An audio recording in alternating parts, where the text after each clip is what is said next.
ReconAthlete.com podcast is brought to you by Lawnman ATX and Kreitz Market. Check 1, 2, 3, 4. What do I have on here? Probably some interviews. Just play, see what happens. Oh, yeah. That's the part. Thoroughly enjoyed the game. And it was a good game. Okay. So I just need these two.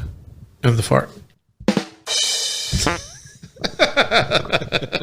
Pretty much.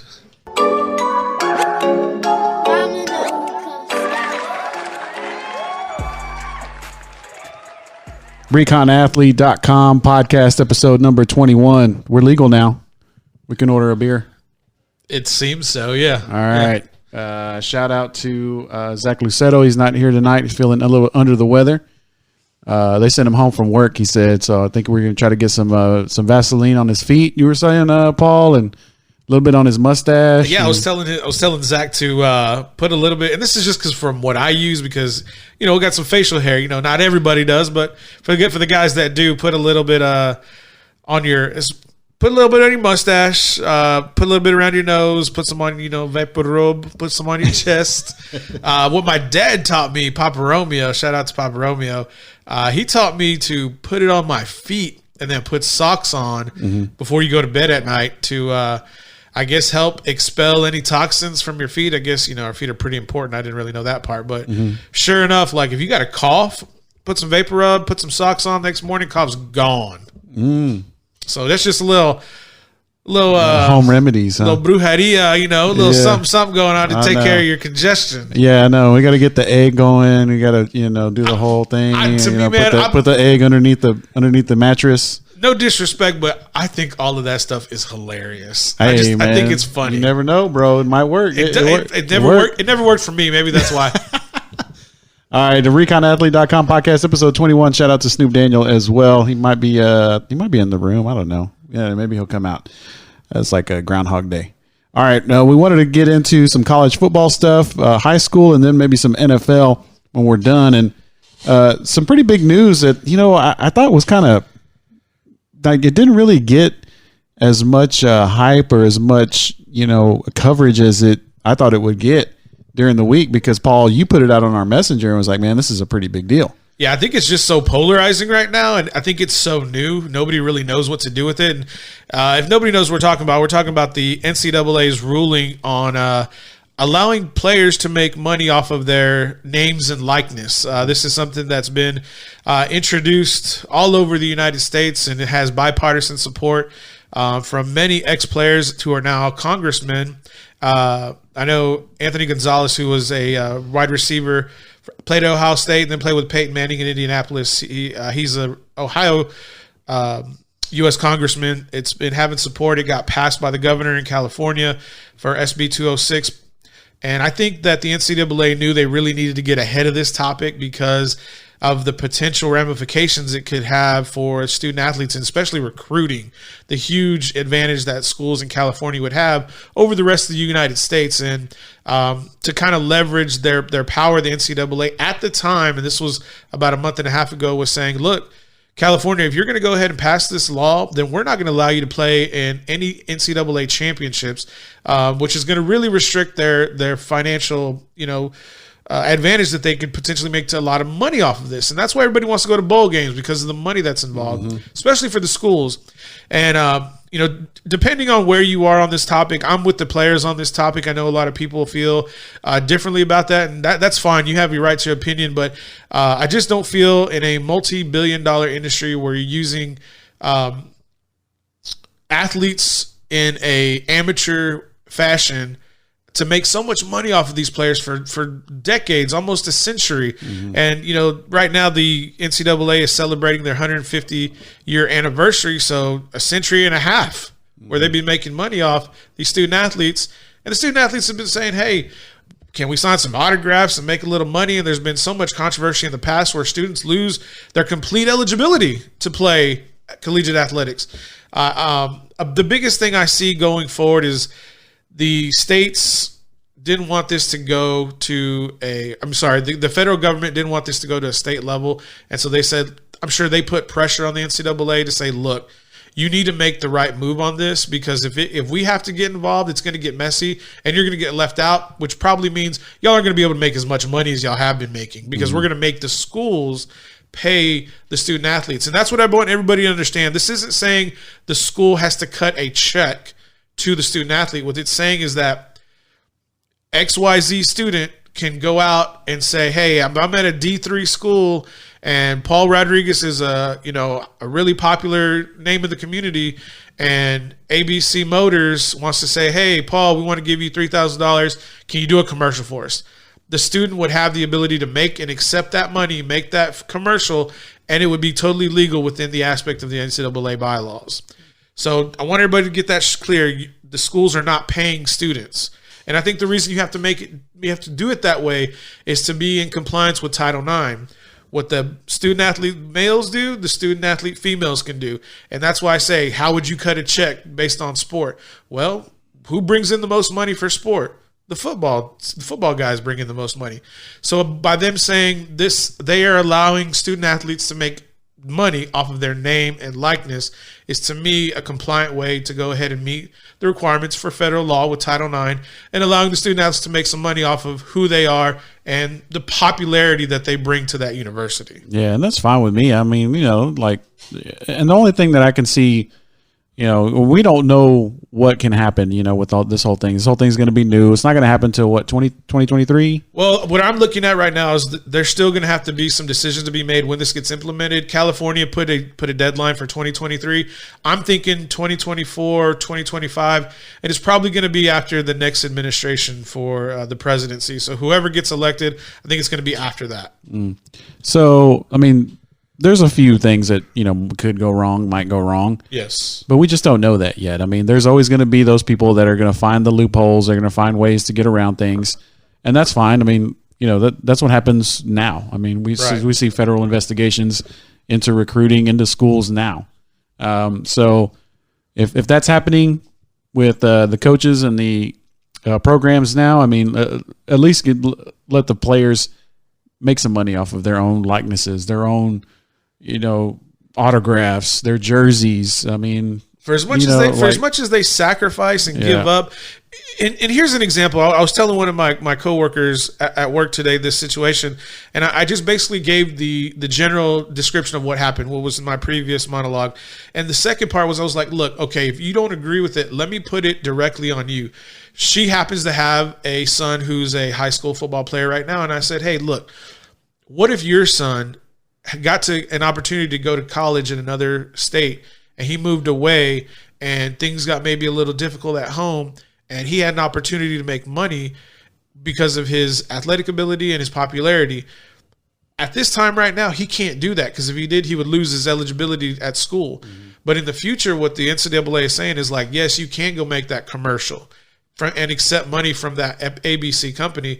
And maybe you, instead of you having the burden to send money to him, now he's saying, okay, Mom, I'm good. I can take care of going out to eat, maybe having a little bit better car, maybe being able to buy, certain luxuries that maybe he wouldn't be able to afford otherwise. And those are the types of things people get caught up. Well, what do they use the money for? Well, if they make the money, who cares what they spend the money on? As long as they're in compliance with the tax code set forth by the IRS, and they're being successful and responsible with the money, and they're keeping their nose clean and not getting in trouble, let the young men and young women make the money that they want to off of their own name and likeness that they sacrifice to do, while these individuals who are heading up the governing board for the NCAA and the presidents at all the universities who don't do any of that, who probably never played NCAA athletics, they sit back and they're making millions of dollars off of these athletes. And I really believe that until you put yourself in that situation, if you have a child, or maybe you're young enough to go back and say, hey man, I could have really made some money. Mm-hmm. It's a little bit different when you put it in retrospect like that, because there's tons of kids who don't have the privilege that some of these other kids have at certain schools, and let them have that ability, because it's not right. It's not right for someone to be a student athlete or even be a student and work graveyard shift. I worked graveyard shift when I was in college, and then I had to go to class and go to school. Why not let these guys go to practice, go to class, and then make a commercial on the side to make some money for themselves? Yeah. I mean, and I don't see a problem with that at all. The only thing that, people can start doing, and I mean, I'm just thinking of like, my finance brain starts going, and how can things start going wrong? To me, I think the only thing that would really, or the first thing would be, the agents, because I mean, you have to have an agent. I mean, there's going to have to be some kind of promotion group, some kind of agent, something to help these student athletes manage those things, because they're not going to be able to do that themselves. So I don't know if the school's going to be able to provide that, if that's going to be provided through the school, or, if that's going to be something that's outsourced to current agents that are for, professional athletes. What I would hope happens here is the NFL has a great orientation program for its new incoming athletes that they have, and I hope the NCAA goes to the NFL and say, let us know the way y'all do things, about how you let, or you allow, or you coach, or you orientate young millionaires, because a lot of these guys coming in are under 25 years old, 20 to 25 years old, and they're instant millionaires. Mm-hmm. And I think those types of classes and the orientation that these guys get at the NFL level, because they're the ones that are higher earnings, and maybe also get some information from the NBA and maybe Major League Baseball, and have that come back, and a specialized group, an implementation group, gets put in through the NCAA and allows all of these student athletes in orientation to understand, look, you're going to have to take some finance classes. You're going to have to take some tax classes, because you have to educate these individuals on the money. Will they do that? I'm not sure, but I sure hope they do, because if you start giving 18, 19-year-olds hundreds of thousands of dollars, things can go kind of sideways really quickly. And I understand that concern, because that's something I thought about. It's like, well, what are the cons? Well, you're going to give 18, 19-year-olds hundreds of thousands of dollars. What are they going to do with it? They're going to blow it. Sure, they're going to blow it. But what happens when the tax man comes? That's going to be the issue. Yeah. I mean, financial literacy is something that isn't taught in our schools. Let's get it in the schools. How about it? So, well, that's a whole different topic. I mean, I could probably talk about that for I don't know how long. I mean, as a payroll and benefits director for a school district, I mean, I have 40 and 50-year-old teachers that don't know how to fill out a W-4. So it's something that it's needed. And I think it would teach a lot of these kids, at a younger age, to manage money and be a little bit more proactive when you've got some money in your pocket, and not to be so reactive when, like you said, the tax man comes. So, bottom line is, I like what's happening. I do think that these athletes deserve to be able to make money off their names and likenesses. There's going to be some problems. There's going to be issues, but I think there's also ways to, mitigate all of that kind of stuff. So we still got a couple of years. We still got, maybe 3-4 years, for the NCAA to come up with rules. And I think at each division level, Division I, Division II, Division III, they'll probably have, different rules, because, I mean, Division III athletes, there's really no scholarship there most of the time. There's never any. Yeah. So, there's going to be different levels, I think, or different types of rules for each division. So, I mean, I'm all for it. I'm all for it. I think it's going to be great for the student athletes, and great for, everybody that's involved, especially the student athlete. Yes. All right. So speaking of student athletes, Texas Longhorns. What's going on, Chris? What's going on with them horns? Let's see. I don't know. What are they doing? What's wrong with them? Does anybody know out there? I've kind of come to the conclusion that I think there's one issue, and I could be totally wrong, but what's the common theme this year for the Horns? Injuries? Injury bug, right? Total injury bug. Well, Tom Herman and his staff have been there for 2 years, and they've had 1 full year of strength and conditioning, and that's where I put all the blame on the strength and conditioning coach. Whatever they're doing, they're not doing it very well, because the athletes at numerous positions, not just one, it's not local, it's a macro issue from offense and defense. And I put a spotlight. I'm like, what are we doing in here? Is this what the issue is? Is it our strength and conditioning? Is it our rehab? What is it? Let's locate it. Let's identify and get it remedied. And that's where I'd start looking, because these schools all across the board have injuries, but not like the Longhorns, and not at multiple positions. And if you got guys in the secondary who are just dropping like flies like they are right now, to me, that just means that their muscular structure is just not up to par. And I don't know why that would be, especially at the University of Texas with all their advancements in human performance and resources to get these guys in the best physical condition that they can be in to perform on Saturdays. Yeah, their height and weight, I'll be like, okay, well, we gotta take a look at that. Take a look at their offseason programs. Like you said, they've been there for 2 years, Tom Herman and his staff. Now, granted, it's an injury bug, but everybody has injuries at this point in the season. But not on both sides of the ball, and numerous injuries. It's like this. It's like 4 or 5 guys in the secondary. Your defensive 2 or 3 guys on the defensive line, and then you had the running backs. They had to go and switch to a quarterback and convert them, and now we're finally getting those guys back, like Keontae Ingram, to come back and be successful and be healthy. Yeah, but I think on the offensive side of the ball, for the most part, your offensive line, which is, it's the anchor. Yeah. For the most part, your offensive line has stayed healthy. Your quarterback's stayed healthy. He hasn't run as much, which is part of the problem, in my opinion.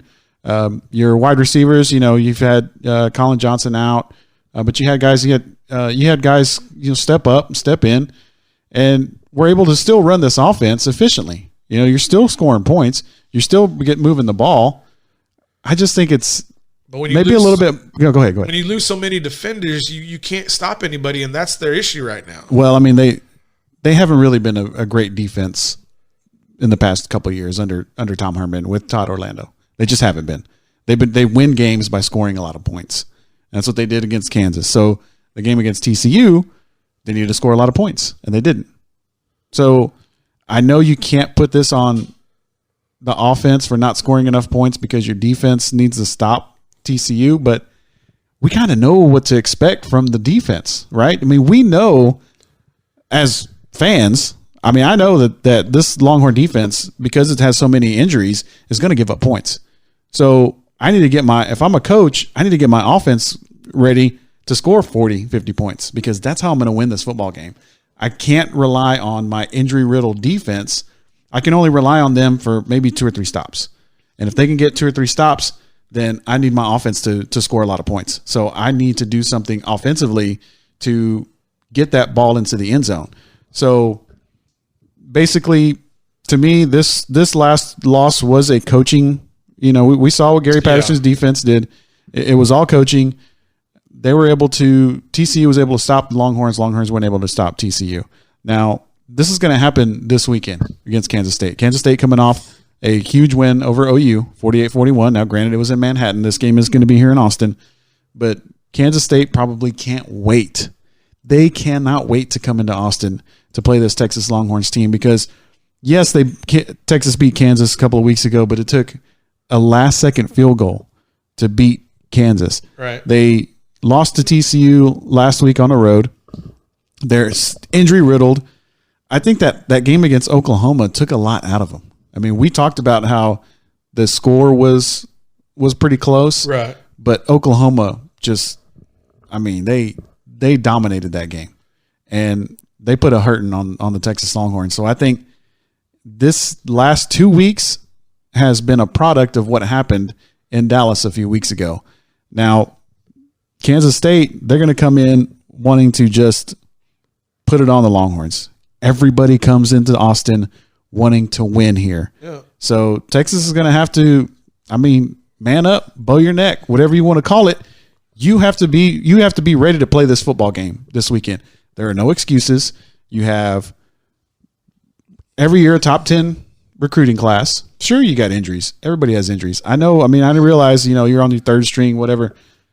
Everybody has injuries. You've got, like you said, an enormous amount of resources. You got all the money you need. You got everything that you need down on the 40 acres. You got a great, gym facilities. You got all kinds of amenities. You have the players. You've gone through the offseason. You have your game plan. You know what you're doing. Execution. I just don't know if this team is really Tom Herman's team yet. Like you said, it's only been 2 years. Sam Ehlinger, that's not Tom Herman's quarterback. No, it's not. That's Charlie Strong's quarterback.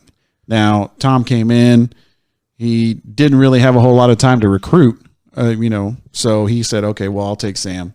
Sam's not, he's not what Tom really is used to, I think, at the quarterback position. He needs a little bit more of a running quarterback, a little bit more of a dual threat. I know Sam does run the ball, but he's like a power bruising kind of guy. Right. Tom likes the guys that can kind of scat and move around. Like the Kansas State quarterback. Right. And I think, right now we're still not there yet. We're still not into Tom's team yet. I think it's going to take another 2 years. So we're going to have to be patient. It's going to take another 2 years to really see a Tom Herman offense on that football field. I don't think we've seen it yet. The defense, I don't know what to think. You can't really make an assessment because everybody's injured, and so there's almost a built-in excuse for Todd Orlando because he has so many injuries on the defensive side of the ball. I'm not a Todd Orlando fan. You're right. But it's almost a built-in excuse, and I hate that for Longhorn fans like me. Thoughts? This for the coaching staffs at the collegiate level, this is professional football. These guys get paid a lot of money to perform, and they get paid a lot of money to get their players prepared. And what I've seen in these games this year, these players don't look inspired on the defense side of the ball. Mm-hmm. They don't look motivated. They don't look hungry. They don't have any kind of fire. And I think the biggest thing that stems from is from the coaching staff. And so it may not be Todd Orlando. It may not just be him. It may be his crew. Mm-hmm. And so if these guys can't get up to play, maybe somebody's got to go because I'm going to tell you right now, if they lose to K-State and they lose one more game and they're 500 or they're 7-4 on the season, somebody's got to go. Because it's just the expectation at Texas is to compete for national championships. And we're not even competing for a Big 12 championship. I haven't in a long time. And so who's going to roll? Whose head's going to roll? Is it going to be Todd Herman's? Probably not. Mm-mm. But it's going to be somebody on his staff, and it's going to be time for somebody to go because you can't have people getting injured in the beginning of the season and having lackluster performances the whole year, and you're playing tight games, and I don't care if they're coached by Les Miles. You're having tight games being played against 5-star and 4-star recruits in Texas and 2- and 3-star recruits at Kansas. Mm-hmm. So who's responsible here? And to me, it's Todd Orlando and the strength conditioning coach at the University of Texas. Yeah, and I think this is going to be all of a sudden you look at the Longhorns' schedule and it's Kansas State, Iowa State, Baylor, Texas Tech. There's some L's in there. There could be. I mean, the only one that is, and you can't even say that Tech is a W. You can't even pencil that in. You used to be able to kind of pencil that in at the beginning of the season. I kind of penciled in that Tech, they can win that game. They can win Kansas State. They can beat Iowa State. Baylor, they could beat. In the beginning of the year, TCU was a W. Yeah, I can't pencil in W's anywhere on these 4 teams right now with the way Texas has played. Now, let's try to be a little bit more positive. We can be. I'm trying to think of a reason why to be positive about this Texas Longhorns team because when you see them compete, right, they get hit in the mouth and they kind of cower. They not all of them, right? But gosh, dog, a majority of them do. And so I think with this weather against Kansas State this weekend, I mean it's going to be a nice day, but hopefully there's not a whole lot of wind. Hopefully that there's going to be good conditions because they don't want to fight against Kansas State in a Kansas State type of environment. So I just think the Longhorns really need to win. They have to win out at this point. Yeah. I mean, at this point, you got 1, 2, 3, 4, 5, 9-3. Got to go 9-3. 8-4. I'm thinking. No. I'm thinking 7-5. 7-5. Yeah. Oh, man. Some serious 7-5 is I think is where they land. That is. I mean that's just way, way, way under the bar that was set this year. Because I mean, I had them at 10 wins this year. I mean, Texas is back. Texas is back. Oh man, I saw that. Every time I saw that, I was just like shaking my head. I was like, man, y'all, you got to win a Big 12 championship before you start saying that. Don't start saying Texas is back until you win a Big 12 championship. They started saying that last year, and great game against Georgia. Big win. Yeah. Oh, Texas back. Texas was like, well, I don't know. It was a solid L when they lost to LSU earlier in the year. I was like, okay, Texas can compete. That was a competitive game, and then once that, it's like you said, once that Oklahoma loss came, all the fight just got drained right out of them. Yeah. So, they came back. They had a big win against Kansas. So we'll see what they do against Kansas State, what they do against Iowa State, Baylor here in about 3 weeks. And then, of course, Texas Tech the day after Thanksgiving on November 29th. That's going to be the final home game of the 2019 season. They need all 4 of these wins for this season to be a success, in my opinion. All right, let's get into high school foosball, as Waterboy's mom would say. She said a lot of things. Yeah. So 13-6A. Convoluted as far as the playoff picture goes. The only thing that we know for sure is that Vandegrift and Vista Ridge are going to be in the playoffs. They're both Vista Ridge 5-2, Vandegrift 6-0. Now the 3 and 4 spot is what we're looking at. Now we're looking at Round Rock, Stony Point, Cedar Ridge, Westwood, and McNeil. Hendrickson and Leander are both out of this picture. And before we came on here, I tried to do a little bit of what if, the what if game. So right now, Round Rock sitting at 4-2. They have beaten Stony Point and Cedar Ridge and McNeil and Westwood. They are at Hendrickson and they play Vista Ridge. And I think right now, Round Rock, out of these 5 teams that still are, mathematically still in the equation here, I think Round Rock has probably, I don't want to say the easiest road, but I'll say the easiest road. They've got Hendrickson and Vista Ridge. And the only reason why I say that is because Hendrickson is out of the playoffs. Vista Ridge is already in. Now, Hendrickson's going to want to play spoiler. Yeah, they're dangerous. They play tomorrow night. They play Halloween night. Hendrickson sitting at 1-5. They would love to be a reason why Round Rock gets knocked out of the playoffs. And Vista Ridge probably as well, because Vista Ridge, they're going to want to go out, or they're going to want to finish the regular season tough. So Round Rock, they get to 5-2, they're pretty much in. There's still some work that they might have to do. That's Round Rock sitting at 4-2. Stony Point also at 4-2. They have Westwood and then Vandegrift. Now, if they beat Westwood, they should be in with 5 wins. Could still be some work to do with some other teams, but right now I think Round Rock and Stony Point have the best chance to get in because they're both sitting at 4-2, and with wins in their last 2 games, they would get to 5 wins, which would pretty much get them into a playoff spot. Now, Westwood and Cedar Ridge both at 3-3. Westwood has beaten McNeil, and they lost to Round Rock. They have Stony Point this Friday and then Cedar Ridge next week. So this is going to be, Westwood and Cedar Ridge is going to be pretty interesting because Cedar Ridge, they play McNeil, who last week beat Stony Point, and they play Westwood. Now, most people say, oh, Cedar Ridge, you got McNeil and Westwood. They probably have the easiest road. McNeil and Westwood have something to play for. McNeil and Westwood, they are fighting for their playoff lives. We saw what McNeil did to Kendall Thomas last week in Stony Point. Now, I know it had a lot to do with the weather, but it's going to be a cold night this Friday, too.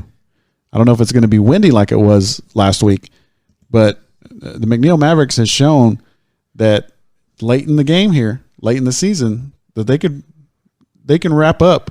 Like Coach McKinley said, we heard him in there, wrap up and wait for the other guys to get there, and that's what they're going to have to do against Deuce Vaughn. They did a good job against Kendall Thomas. So we'll see if they can do that against Cedar Ridge. And then Cedar Ridge has Westwood on November 8th. And finally, McNeil at 2-4. They have the tiebreaker over Stony Point because they beat Stony Point, and they are at Cedar Ridge and at Hendrickson. So they need a lot of help. They need a lot of help, but they can get to 4 wins. They would need Stony Point and Round Rock, to lose both of their games. They would they would need they pretty much need Westwood and Cedar Ridge, or to both go 1-1 to really get them in. But I mean, there's just so many scenarios right now. I think we're going to get a little bit more clear on this playoff picture come Saturday. Definitely. But 13-6A going to be really fun to watch coming up. I know tomorrow we got Round Rock and Hendrickson, huge game that's going to be at the field. And then Friday night we've got Vandergrift and Leander, Westwood, Stony Point, and I'm trying to look for 13-6A games on here. McNeil, Cedar Ridge. I think that's it. Yeah. So Round Rock, Hendrickson tomorrow night at the field. Going to be a big one. It's going to be cold, man. It's going to be real cold. Is KBVO going to be there? I hope they are. Because I can stay home. I tell you what. While we're moving on, I'll go ahead and check up to see what the schedule is for KBVO. Because if they are broadcasting, I can stay home too. All right, 25-6A, Lake Travis, Westlake, and Hayes, all punching their tickets. We're looking at Anderson and Bowie at this point, possibly Del Valley. I didn't even look at Del Valley to see what they had. But Anderson has the tiebreaker over Bowie. Anderson has Westlake and Lake Travis. Bowie has Lehman and then Westlake. Pretty much Bowie would need to beat Westlake. They got a good chance. Lehman's not going to no pushover. Yeah, I think they get the W over Lehman, but that Westlake game is going to be a big mountain to climb. I mean, that's going to be tough. So they pretty much have to get into. They pretty much have to beat Westlake to be able to have a chance to get into the playoffs, and that's going to be in the last game of the season for them. Del Valley still has a chance. They're off this week, but they still have a chance. They've got Hayes. Let's see, they lost to Del Valley. They lost to Bowie and Anderson, so they're pretty much out.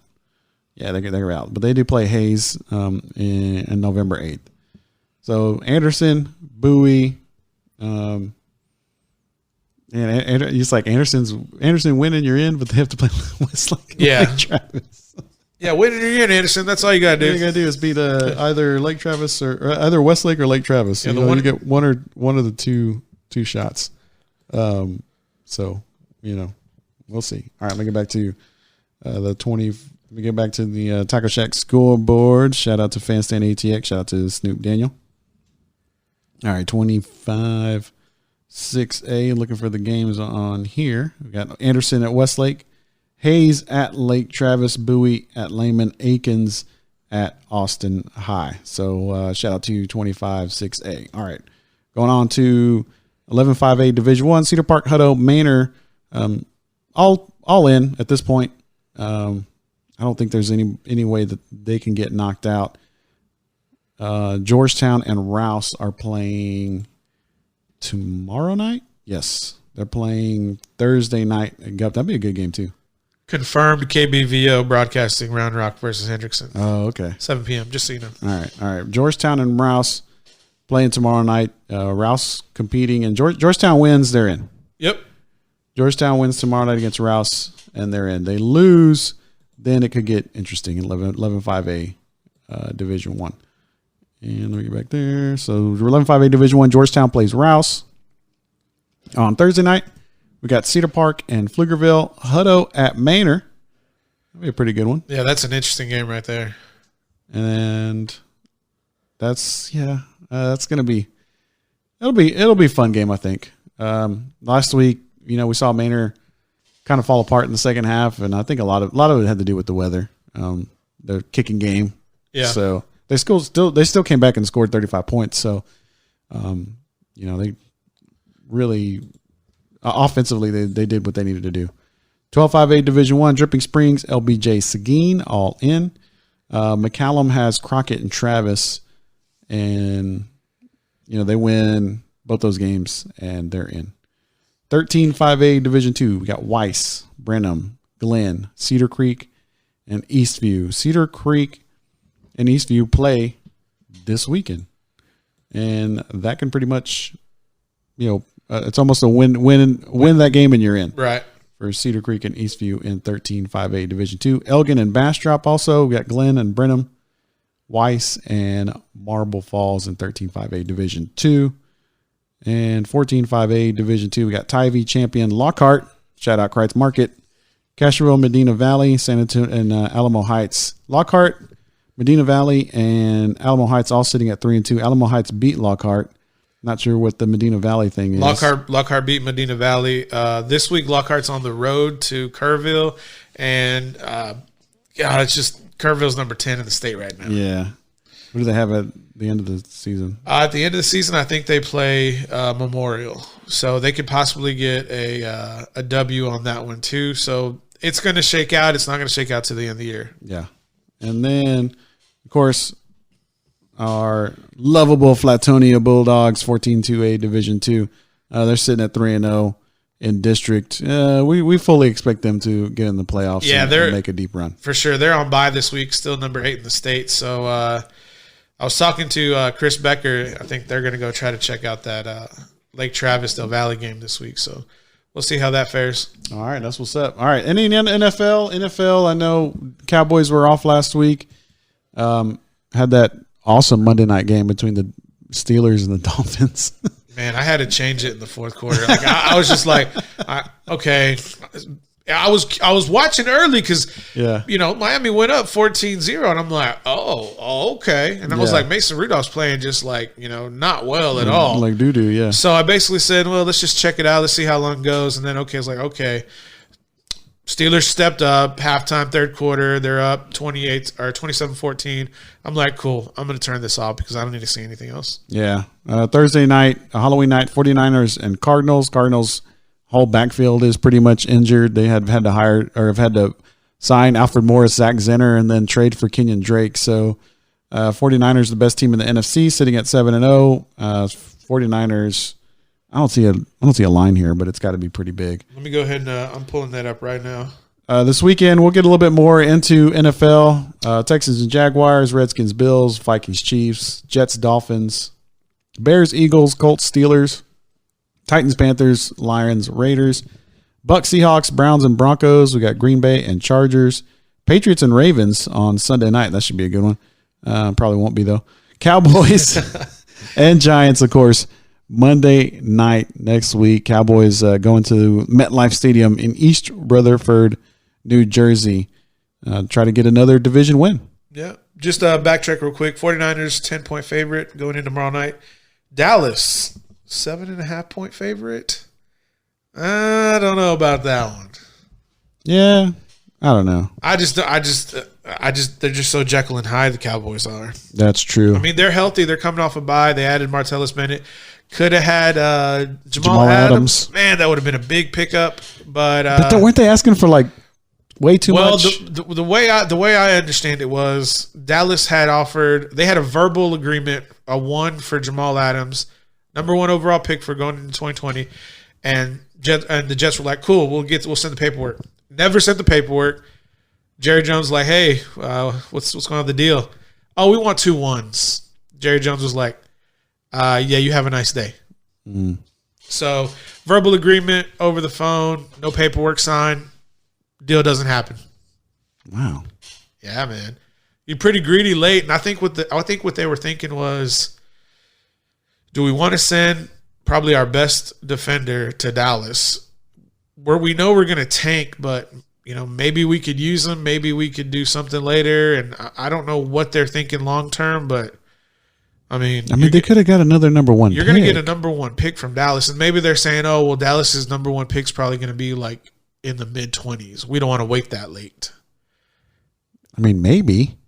Yeah, maybe. That's what I'm saying. I'm like, you're getting a number 1 pick, maybe, for Dallas to send a guy to Dallas, and you don't have to incur his contract. You're putting a lot of faith into the Dallas Cowboys, or a lot of faith into Jamal Adams, or that he's going to be that big of a factor. Or dun dun dun, Bill Belichick called the Jets and said, "Y'all should probably keep Jamal Adams." Another diabolical potential conspiracy theorist to keep the Patriots alive in the postseason. That's a really reach. That's a big reach for me. Just so you know, big reach. Big reach. And then, then that was part of the big trade deadline of a bunch of nothingness that happened. Man, so. I'm sorry to. I want to say my condolences to Aqib Talib getting shipped from LA to Miami. I'm sorry, bro. It's time to retire. Yeah. Have a good one. I mean, but wouldn't you want to rather retire in Miami on the South Beach? I want to retire in Miami. I don't want to retire to play for Miami. Well, he's not even playing this year, right? Isn't he hurt? Well, then why would you trade him? Why wouldn't you just keep him on IR? I don't know, just get something out of it. Because he's probably going to. I think he was going to be a free agent or something like that. They gave him a 5th round pick. Get something. Get something. And I'd rather be on South Beach than in LA. For real. I mean, LA's cool. It's because you're an Ez, bro. It's because you're an Ez. LA's cool and all, but that's where South everybody Beach, goes. Everybody goes to LA. The only thing going on in Miami this year is the Super Bowl. That's it. Yeah, I know, but there's a lot more going on in Miami than beaches. Bro, I'm just saying. I know what you're saying, but I'm just saying. All right. Well, that'll be it for Recon Athlete Podcast, episode number 21. Shout out to Zach Lucetto. Hopefully he's gonna feel better for Saturday. It's like 3 podcasts. We missed him like 3 podcasts in a row, man. Hey man, if he's that sick, I really think he's hey, man. He was asking for one of those like medical masks to not breathe his germs like in the air. Oh, I miss me, huh? Well, I told him we gave him some home remedies to get that, get the little vapor rub, get it on the chest and on the mustache, All right, then of course, as always, shout out to Snoop Daniel. Paul, do your thing. Ladies and gentlemen, if y'all are enjoying this podcast, please like, subscribe, and comment why you think Texas is doing so poorly down below. And as always, check the bell for the notifications. We gone.